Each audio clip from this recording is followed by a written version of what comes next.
She rides home with me, Seth Tucker said, before Orville Underwood could close his fist around the torn ticket in Yolanda Holloway's hand. The contractor turned the whole depot toward them by declaring she still owed $40 and had 10 minutes to board the eastbound train. Seth offered his open palm across the gap, but the woman in the frayed shawl stared at it as if choosing him might cost more than going back. Steam drifted between them. Behind Yolanda, the locomotive shuddered against its brakes. Around them, townspeople stood beneath the depot roof, pretending not to enjoy a stranger's humiliation. Seth kept his hand where it was. He was 34 broad through the shoulders from hauling cedar over mountain roads, his black hat low and his dark duster gray with sawdust. His revolver remained strapped in its holster. He knew how to move a load that fought the wagon. He also knew a frightened woman was not freight, no matter how often Orville used the word. Yolanda looked to be around 30. Damp curls had escaped the knot at her neck. Her brown dress was travel-stained, and one sleeve had been mended so neatly that the repair was stronger than the cloth around it. She held her shawl closed with one hand and the torn blue ticket with the other. 4 women had stepped down from the train. 3 had been met by households in town. Yolanda had waited beside a small wooden trunk while Orville read her card, examined the calluses on her fingers, and announced she was not the obedient, healthy wife he had paid to receive. Then she had lowered her eyes and said, "I am sorry to have wasted your fare, sir." That apology had brought Seth out of the crowd. "You have no claim here," Tucker Orville snapped. His wool coat was too fine for the mud under his boots.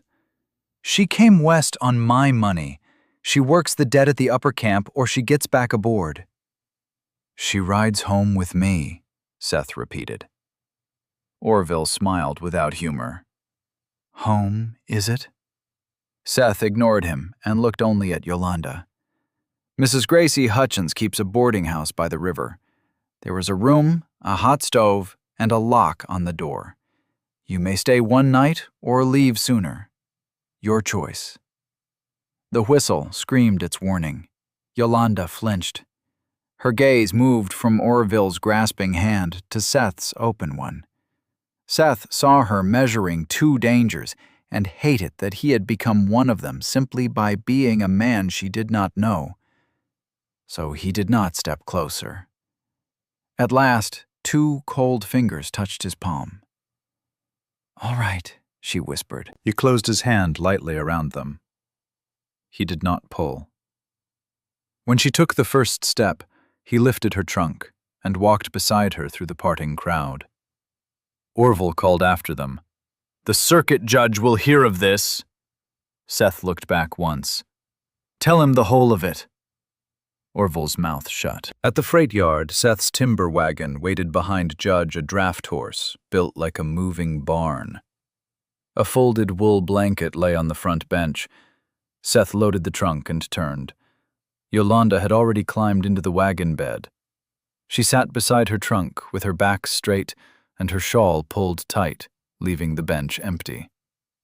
Seth understood more than he wished to. She would accept rescue only if she could make herself small enough not to owe for it. He reached into his coat and held out the half of the ticket Orville had dropped during the argument. "I did not read it," he said. She took the paper and folded it into a square no larger than a coin. "I will remain one night. By morning I shall find work. Gracie's house is not known for obeying plans." Seth climbed to the bench and took the reins. "Walk on, Judge." Judge, like a man asked to labor on Sunday, then leaned into the traces. The wagon rolled away from the depot. Seth kept his eyes on the muddy road, though every jolt told him exactly where Yolanda sat behind him. He had spent years believing an empty bench was easier. For the first time, it felt like an accusation. Gracie Hutchins opened her door before Seth knocked. She was 52, widowed, sharp-eyed, and capable of making a grown logger confess to muddy boots with one look. "This is Miss Holloway," Seth began. "I have ears," Gracie said. "The whole depot has lungs." She pointed upstairs. "Small room on the left, stew on the stove. No charge tonight. Tomorrow we may quarrel over money like civilized people." Yolanda paused as if kindness spoken plainly confused her. "Thank you, Mrs. Hutchins." Within an hour, she was at the kitchen table mending a split apron. Seth drank coffee while Gracie peeled potatoes. Yolanda's needle moved quickly. She apologized for asking where the thread was kept. She apologized when the house cat caught the loose end. She apologized when Gracie had to move a bowl so she could spread the cloth flat. The third apology tightened something behind Seth's ribs. "You need not earn every breath in this house," he said. Her needle stopped. "An orphan learns that gifts are often debts, wearing clean clothes, Mr. Tucker."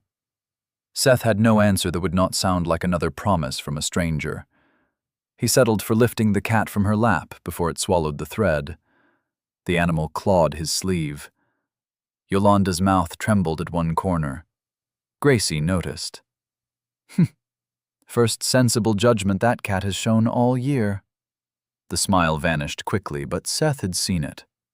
For the rest of the evening, the scratch on his wrist troubled him less than the wish to see it again. 2 mornings later, an invoice appeared beneath the front door. Seth came in from the stable to find Yolanda standing by the parlor window. The paper shook once in her hand, then went still. "Mr. Underwood says I owe $40 for my passage," she said. "If I do not report to his camp by Monday, he will accuse me of stealing the fare." Seth removed his hat. "He may accuse the moon of stealing daylight. That does not make it law. He need not win in court." Her voice stayed level, which made it worse. "He needs only to convince the town that I am dishonest. The letters sent to the orphan home promised paid work. Women arrived and found marriage terms, laundry sheds, or both. A man with the ticket always said the same thing: pay, obey, or be called a thief." Gracie came from the kitchen, wiping flour from her hands. "Orville uses shame because it costs him less than wages." She crossed to an oak sideboard, unlocked the lower drawer, and reached inside. Seth saw a stack of blue placement cards before Gracie pushed the drawer closed again. Yolanda saw them too. She stepped back. "You knew about these?" Gracie's face hardened, though not at Yolanda. "I know enough to keep that drawer locked." Yolanda turned toward the stairs. "Then I shall leave before I learn what price this house keeps hidden." Seth moved into the passage, but left room for her to pass. "Where will you go?" "The next town. The pass is deep in mud, and night comes early." "I will walk. I will drive you to the county road." Her chin lifted. "Why?" "Because a ride is not ownership." She studied him, plainly irritated by an answer she could not fight. Then she looked toward the small room off the parlor, where sacks of flour and broken chairs had been stored. "I can sew," she said. "Not little flowers for parlor cushions, work clothes, canvas, wool harness covers. I want a room of my own, with my prices written where every man can see them.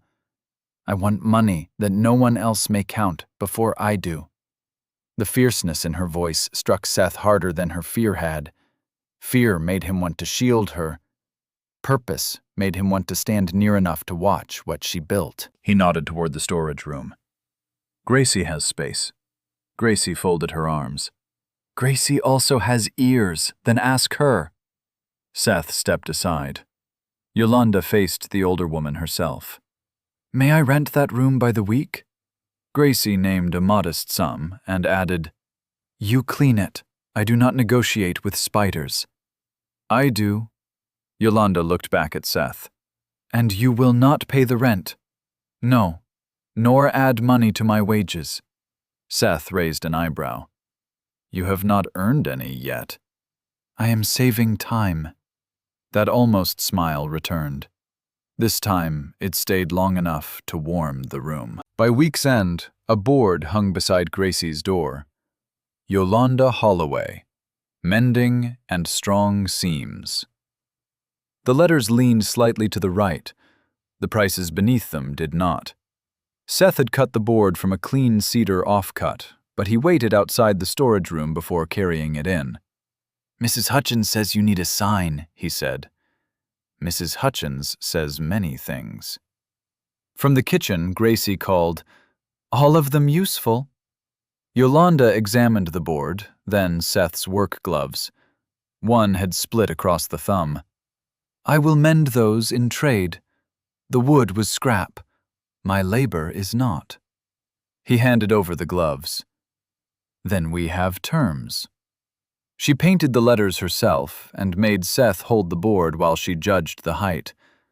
The first place he chose was too low. The second was crooked. By the third, his arms had begun to ache. "Half an inch left," she said. Judge gives clearer orders. Judge learns faster. When the sign was finally nailed straight, Yolanda stepped back and looked at her own name in the afternoon light. She did not smile. She simply stood taller. Seth felt the moment settle in him. Orville's card had the name of where she was meant to go. This board named what she had chosen to become. Seth brought torn coats from the sawmill and carried the finished work back. Yolanda reinforced elbows, replaced buttons, and stitched canvas until her fingers reddened.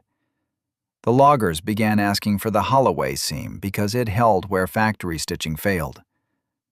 On Tuesday evening, Seth placed a leather pouch on her table. Yolanda counted the coins twice. "I charge 30 cents for a heavy coat. The men paid 50. The men complain when coffee costs 2 cents. She looked up. "You added the difference." Seth considered lying, then remembered she had already endured enough bargains disguised as kindness. "I did." Anger put color into her tired face. "You had no right. You price your work too low." Yolanda pinched out the extra coins and sent them skittering across the scarred table. Silver struck the wood with a hard, bright clatter. "That is my mistake to make. I will not be kept by your money while you call it fairness." The words stung because they were true. Seth gathered the coins into his palm. "You are right. I overstepped." She looked almost more startled by the apology than by the offense. "It will not happen again," he said. The next day, he told every logger to carry his own coat to Gracie's door and face Yolanda's price board himself. By noon, 3 men had tried to bargain. By 1, all 3 had paid. Seth stood outside, pretending to tighten a wagon strap, while Yolanda told a foreman twice her size that poor planning did not reduce the cost of urgent work. The foreman paid an extra dime. When she came onto the porch, she caught Seth listening. "Do you require something, Mr. Tucker?" "A lesson in commerce, apparently." "You cannot afford me." He laughed before he could stop himself. Yolanda stared, then laughed too softly at first, as if trying the sound after years without use. That evening, the front bench of Seth's wagon no longer felt empty. It felt reserved. The following morning, Yolanda waited on the porch with a bundle of mended shirts for the upper mill. Seth climbed onto the bench and glanced toward the wagon bed out of habit. She noticed. Then she set one boot on the wheel hub and climbed up beside him. Seth kept his face straight, though warmth moved through him with embarrassing speed. "Walk on, Judge." The judge moved 3 steps, stopped beside a patch of dead grass, and began to chew. Seth flicked the reins. The judge ignored him. Yolanda leaned forward. "You are a hauling horse, not a grazing cow. Move along." The judge's ears turned back. He resumed walking. Seth looked at her. "He respects your authority." He appreciates clear terms. Then you may explain mine to him every morning. The wagon struck a rut, bumping their shoulders together. Yolanda did not move away. Neither did Seth. At the first steep grade, she opened a cloth bundle and handed him a biscuit spread with apple butter. For the ride, she said. I thought we agreed a ride was not a debt. It is not. I made two, and prefer not to eat while you stare at the road like it has insulted your family. Seth accepted the biscuit. The judge turned his head hopefully. Not yours, Yolanda told the horse. The judge faced forward with wounded dignity. Seth bit into the biscuit and discovered it was the first meal anyone had packed for him in years. He kept that fact to himself. The warmth of it stayed with him all the way up the ridge. At the mill, she delivered the shirts, corrected the foreman's count, and collected every coin herself. Seth watched from the wagon. He had once thought affection began with wanting to protect someone. Now he understood there was another kind. The particular pride of a man watching a woman discover that her own voice could hold a room. Payday Friday proved how much that voice would cost her. The mill yard was crowded when Orville came out of the office. Yolanda stood near the pay window with her tin cash box tucked under one arm. A log carriage brake caught against iron with a sharp metal-on-metal shriek. The sound cut across the yard and left every head turned in the same direction. "Hold her money!" Orville shouted. "Every cent goes against the $40 she owes me." Conversation died. The great saw spun down in the thin, hungry whine. Yolanda's shoulders drew inward. Seth saw the old apology gathering before she spoke it. He left the wagon and came to stand beside her, not ahead of her, not between her and the paymaster, beside her. Orville sneered. "Going to draw on me over a seamstress? No." Seth's voice stayed quiet. "But touch her box, and I will break the hand you use." Orville's men shifted near the office door. Seth let his coat fall open enough for them to see the holster, then rested both hands loose at his sides.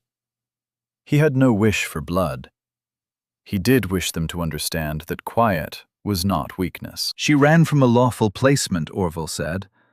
"Tell them what sort of ticket she carried, Tucker." Seth could have spoken. The truth about the false marriage terms might have turned the crowd against Orville. It also would have made Yolanda's humiliation public property. He looked at her. "Do you want me to stay?" Her eyes rose to his. For one heartbeat, she looked like the woman at the depot again. Then she straightened. "Stay." Seth did. Yolanda faced the paymaster. "My name is Yolanda Holloway. These men brought work to my room. I finished it. My price was agreed before I lifted a needle. You will pay me, or the next coat that tears on the ridge remains torn." A logger near the scales muttered, "Mine tore yesterday." Another said, "Pay the woman, Amos." The paymaster slid the coins across the counter. Yolanda counted them in full view of the yard before placing them in her box. Orville's face darkened. "You haul my timber, Tucker. Not after today." Seth had expected the blow. It still landed hard. Orville's loads paid for feed repairs and most of Gracie's winter coal. "Find another wagon," Seth said. He walked out with Yolanda at his side. Rain caught them before they reached town. They took shelter in the depot freight shed while water hammered the tin roof and ran from the brim of Seth's hat. Yolanda brushed wet sawdust from her skirt. "You lost your best contract because of me. Because of Orville. I should never have let you. Do not apologize for a choice I made." The sharpness in his voice stopped her. Seth took a breath and softened it. "You say pardon when someone crowds you. You say thank you when you are cheated. You make yourself small before anyone asks." He drew the folded half-ticket from his pocket. "Somebody taught you that taking up room was a debt." He placed the paper in her hand. I lost that contract because I was tired of letting Orville decide what sort of man I would be. That loss belongs to me. Yolanda closed her fingers around the paper. And what belongs to you besides duty? Seth went still. You call everything right or fair, she continued. You carry every feeling like another crate on your wagon. What do you want, Seth? Rain filled the silence. He looked at her damp hair, the stubborn set of her mouth, the woman who had argued her price before 40 men and made a draft horse obey through disapproval alone. The answer had been troubling him for days. I want to hear your shears at Gracie's table when I come in from the road, he said. I want your trunk unpacked instead of waiting by the stairs. I want to leave the place beside me open until you choose it. Her breath caught. I want you to stay, Seth said. Not because you need shelter, not because you owe me, because you want the same road. Yolanda stepped nearer. For one reckless moment, Seth thought she might answer with a kiss. The shed door banged open. Gracie stood in the rain, holding a note from the station clerk. 3 more women arrive on tomorrow's noon train. Orville's name is beside all 3. Yolanda looked down at the torn ticket in her hand. The next morning, Orville's men barred Seth's wagon from the freight gate. Underwood says you do not load here again until you surrender the woman, one of them told him. Seth's temper flashed hot enough to taste. He climbed down, walked close, and stopped before anger could choose for him. She is not mine to surrender. The man glanced at Seth's holster and moved one hand away from his belt. Seth returned to the wagon. Turning away costs more than striking him would have. That was how Seth knew it was the stronger act. At Gracie's, Yolanda's trunk stood open on the parlor floor. She folded a dress without looking at him. Orville will ruin you as long as I remain. Seth set her wages on the table. Beside them, he laid a road map and the money required for food to Portland. Yolanda stared. You are sending me away. No. His throat tightened around the word. I am making certain you can go. He showed her the western road. 3 days in fair weather. I will drive you. Or you may stay, and tomorrow we face him at the depot. You said you wanted me here. I do. Then ask me. Seth nearly did. Every selfish part of him wanted to close the trunk, take the map back, and tell her the decision had already been made. Instead, he left both within her reach. I want you beside me, he said, but I will not turn wanting into a lock. Her eyes shone, angry and wounded, and something more dangerous. You're the only good thing to enter my life in years, Seth said. That is why the choice must stay yours. He went out to the porch before his resolve failed. Dusk settled. Seth repaired a trace buckle that did not need repair, and listened to the house behind him. Once a floorboard creaked upstairs. Later the parlor door opened. Yolanda passed him without her trunk. She went into the kitchen where Gracie sat by the stove. Seth remained in the doorway when Yolanda said, Open the drawer. Gracie looked from her to Seth. Both of you had better sit. No, Yolanda said. I have sat quietly long enough. Gracie unlocked the sideboard and removed the stack of blue cards. I answered placement letters for Orville during my first year here, she said. He claimed the women were promised honest work or marriages they had chosen. When I learned what happened at the Ridge camps, I began warning the aid homes back east and spoiling what arrangements I could. She pulled out a copied depot list with Yolanda's name on it. Beside the name in Gracie's hand were the words, weak lungs, unsuited to camp work. Yolanda read them. You wrote this. I did. Gracie's voice roughened. Orville would have put you on his supply wagon before sunset. I could not stop him with force, so I made him think you were of no use. I meant to reach you before he spoke.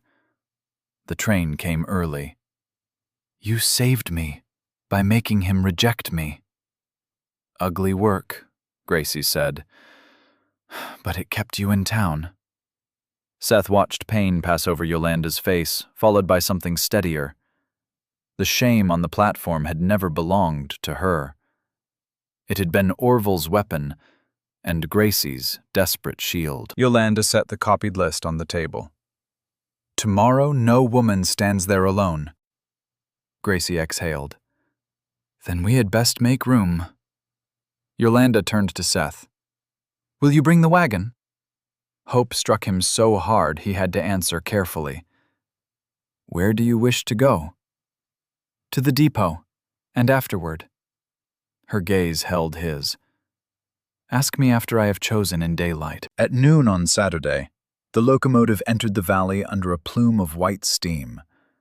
Orville waited beside the freight scales with 3 blue cards in his hand. The depot platform was crowded, word having traveled from the mill yard. Seth stood near his wagon. This time he did not step forward first. 3 women descended with small bags and tired faces. Orville moved to meet them. I am Mr. Underwood, he announced. I hold your placements. Yolanda came through the crowd in a clean brown dress she had mended at the cuffs.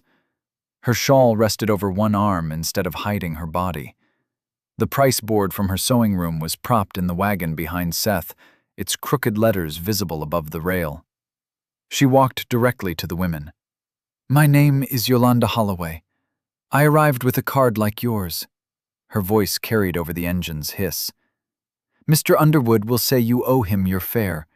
He will offer camp work or marriage as the only means to repay it. Before you go anywhere, you have the right to read every term, speak to the station clerk, and choose for yourselves. Mrs. Hutchins has beds tonight. No payment is required. Orville pushed forward. She is a runaway and a thief. No household chose her, and now she would poison you against honest arrangements. Yolanda's hand tightened once at her side. Seth remained where he was. Every instinct urged him to cross the platform. Love, he was learning, was not always the act of stepping in. Sometimes it was bearing the distance, while the woman he loved claimed the ground herself. Nobody chose you, Holloway Orville shouted. Yolanda turned toward Seth. She did not wait for his offered hand. She crossed the platform and took his. 2 weeks ago, I went with Seth Tucker because I needed a way out, she said. Today, I stand beside him because I choose my work, my home, and the man I want with me. The platform went still. Seth's fingers closed around hers. The old habit of hiding behind duty rose once more. He let it go. I did not ask her to stay because she was helpless, he said. I asked because I love the life that begins when she climbs onto the seat beside me. I want her there tomorrow, and every day she chooses after it. Yolanda looked up at him. The answer on her face was not gratitude. It was a decision. One of the newly arrived women stepped away from Orville. Then the second did. The third tore her blue card in half.